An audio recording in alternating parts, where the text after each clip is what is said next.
So the first thing I did was check all the fuses to make the fuel pump fuse wasn't blown. There was power going to the fuel pump and ground. The power wire shows full voltage, and the ground wire shows full ground. Then once it's all hooked up, you crank the engine.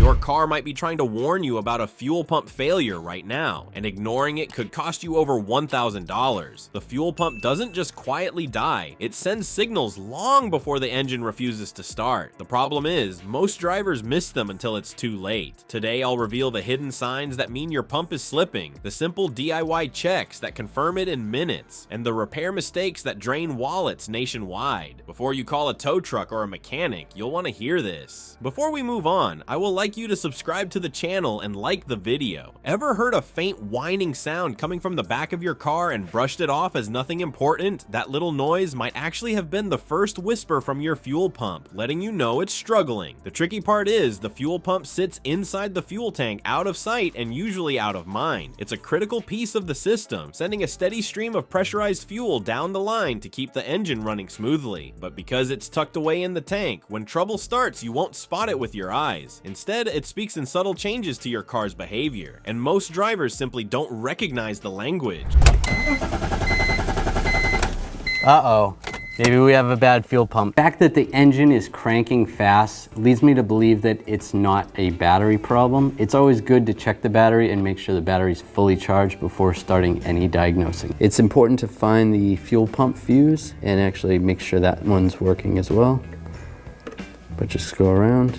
When the pump begins to weaken, the symptoms are often mistaken for something else entirely. A slow or rough start might push you to think your battery is weak, or maybe that the spark plugs are worn out. Drivers replace parts, spend money chasing electrical faults, only to realize the fuel pump was quietly behind it all. That's why this failure is so frustrating. It hides in plain sight by mimicking other problems. The earliest warning almost always starts with sound. A faint whine from the tank when the car is running is like the pump saying, "I'm working harder than I should." Beyond that, one of the most overlooked signs is difficulty starting after the car has been sitting overnight. When the fuel pressure leaks back down from a tired pump, the engine starves on the very first crank, forcing you to sit there with the starter grinding longer and longer before it finally catches. On longer drives, particularly at highway speeds, a failing pump might make the engine stumble or sputter as it struggles to keep up with fuel demand. Imagine this: you're on the freeway, merging into traffic, pressing the gas to pass a slower vehicle. Suddenly, mid-overtake, the car loses its breath. The engine dies without warning, leaving you coasting in the middle lane with traffic rushing past. Fuel pressure tester gauge.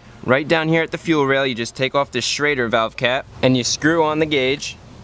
And with our gauge connected, this will give us the exact fuel pressure. So now we know for sure that there's no fuel pressure at all. The pump isn't running, but it's getting voltage. And then you might say, hey, what if the fuel filter's clogged? Well, if the fuel filter's clogged, you'll see that pressure rise slowly. When you're replacing a fuel pump, you also want to replace the fuel filter so that the new pump could run efficiently. One driver shared this exact experience. Turns out the pump quit sending enough pressure, starving the engine right in the moment he needed it most, and the whole ordeal ended in a tow truck ride. Experts break down the red flags into 8 major signs you can watch for. First, a whining or humming noise from the gas tank. Second, long cranking before the engine actually starts. Third, sputtering at cruising speed. Fourth, sudden stalls while driving. Fifth, noticeable power loss when climbing hills or accelerating. Sixth, random surges as if the engine gets jolts of fuel pressure at odd moments. Seventh, decreasing fuel economy since the pump struggles to maintain proper flow. Finally, in the worst case scenario, the engine won't start at all. These aren't random quirks, they usually appear in a sequence. It starts off small and almost harmless, like a quick stumble or extra second on the starter. Over time, the pump falls further behind, pressure fluctuates, and the engine begins to lose reliability altogether. That slow march from quirky behavior to complete failure is why so many people get caught off guard. If the little cues are dismissed, the end result is a breakdown that requires both a tow and a costly replacement, often topping $1,000 once labor and parts add up. So what's actually causing that sudden engine cutout many drivers describe on the highway? It isn't bad spark or a drained battery. It's an engine starved of the fuel pressure it needs to run. When the pump falters, the fuel rail goes dry and the car simply quits. Which leads to the question every driver eventually asks: asks, how can you know for sure it's the pump and not some other failure pretending to be one? Ever wondered if you can actually prove your fuel pump is bad without dropping a few $100s at a repair shop? The answer is yes, and the good news is it doesn't even require specialized tools or expensive equipment. Most car owners assume diagnosing fuel problems is beyond their reach, but in reality, you can narrow it down in your own driveway with a couple of completely free methods. These steps might look simple on the surface, but they can save you from needlessly replacing parts that aren't broken and stop you from being taken for a very costly ride. The biggest challenge is that fuel delivery issues can be sneaky. Drivers tend to believe they need complex scanners or pressure testing rigs to figure it out. That's usually why many give up before they even try.